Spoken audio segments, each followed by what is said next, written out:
So I wanted to do this video because I know there's like new Christians that watch me, baby Christians that watch me, look up to me, and then, you might see these videos on the internet where people are saying, oh, he's a false prophet because X, Y, and Z. And because you don't know me, because you don't know my background, you might mess around and stumble because you believe that, or because you believe some of the things that you see in this video, and now you're disappointed or you're discouraged, because, hey, I really looked up to this guy.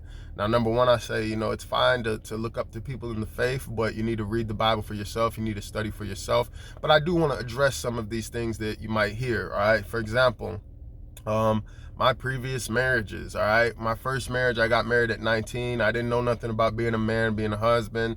I got married.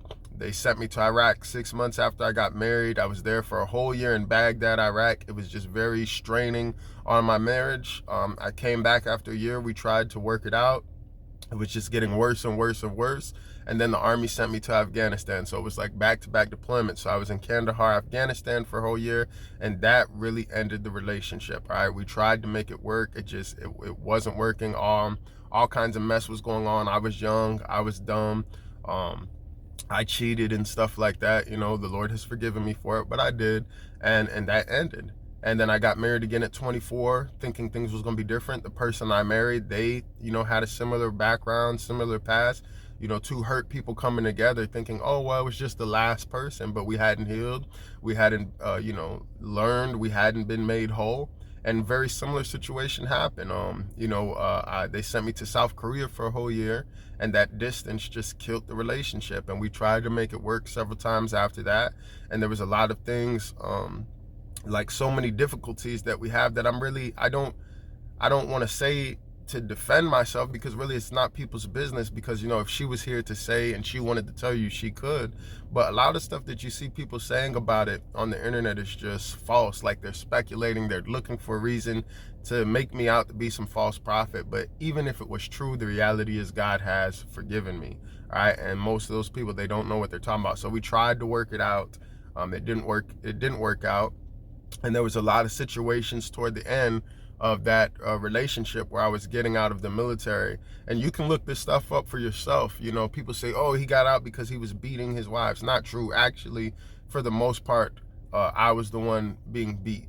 And there was an incident in the end where I tried to, pretty much not really defend myself, but I grabbed her. I told her to stop. I put her down on the ground. I guess my knee was in her back, and you can look all this stuff up. She says that she hit me and things like that. First, she was hitting me, but people leave out that part. So, because, they have an agenda. I've said something, I've preached something they don't agree with, they don't like. So it's like, oh, I got to make him out to be a false prophet. So anyways, that relationship ended. And then even some people say, oh, he killed somebody in the army. Not true. All right. There's this guy that wanted to get baptized. I baptized him. And after he got baptized, there was people swimming in the creek. He wanted to, we decided to jump in the creek, and we were like swimming and stuff. And unfortunately, the current caught him, and that's how he drowned. And the army, I didn't get in trouble for the baptism. I didn't get in trouble for none of that. They ruled that it was an accidental death. But what I did get in trouble for was they said that I was in an off-limits establishment, okay? And what that means is, like, I was in a body of water that I was not supposed to be in. Now, here's the crazy thing. My boss, my first sergeant, my commander, they had took us down to that water several times. There wasn't any signs that we weren't supposed to be there. I mean, they had took us down there many times. But the way the Army justice system works is, like, if they want to get you, they're going to get you regardless of the evidence. So that's another thing that people talk about and they say about me that's not really true. GoFundMe. I had opened a GoFundMe a couple years now, and I've already said this, I think the timing of it was bad. People were, at that time, doors were opening for me. I was traveling, I was preaching. I had all these big ideas and dreams and how I thought stuff should go. And what ended up happening was, because of the timing, I had originally went to the Army, and I just, had heard about GoFundMe. I said, hey man, maybe we can open up this, GoFundMe thing for this soldier. And they told me no. All right, a lot of people don't know that either. So when I opened the GoFundMe for the ministry, which was suggested to me by some friends of mine, people, they make this lie like, oh, the money was supposed to be for, you know, the soldier, which was not true, because the Army pretty much told me that they were going to take care of, you know, the family and all the things that they were going to do.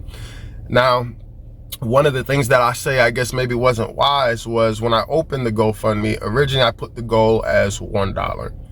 And then I just felt like, man, you should put a faith number, because I know in my heart, I want to do big things for God. So what I ended up doing was, man, if all of my followers gave $1, that would be like $400,000. And man, I could do this and I could do that and I could do that, right? But then people took it as, oh, he's trying to be a millionaire, you know, preacher. And I think the fact that people were actually donating, it made people even more mad. Like I said, most people who are mad with me are jealous. You know what I'm saying? They saw that, they got upset, they got jealous. They think that they should be in my position. They think that they should be the ones that having the platform. But I will admit, probably the timing was wrong. At that time, I was struggling. And you know, my car broke down. My kids, we didn't have a lot of just stuff that we needed, essentials and stuff. And I know some people, they say, man, I don't understand that you're in the military. Remember, I had paid child support for my 3 previous kids and things like that. So things were tight. It wasn't like we were, you know, balling or anything like that. So I ended up getting a vehicle. I got some furniture for my family, because in my mind, I thought, well, I don't want to be running around here out here preaching and my family's not taken care of. Oh, what you doing? What you doing? What you doing? What you doing?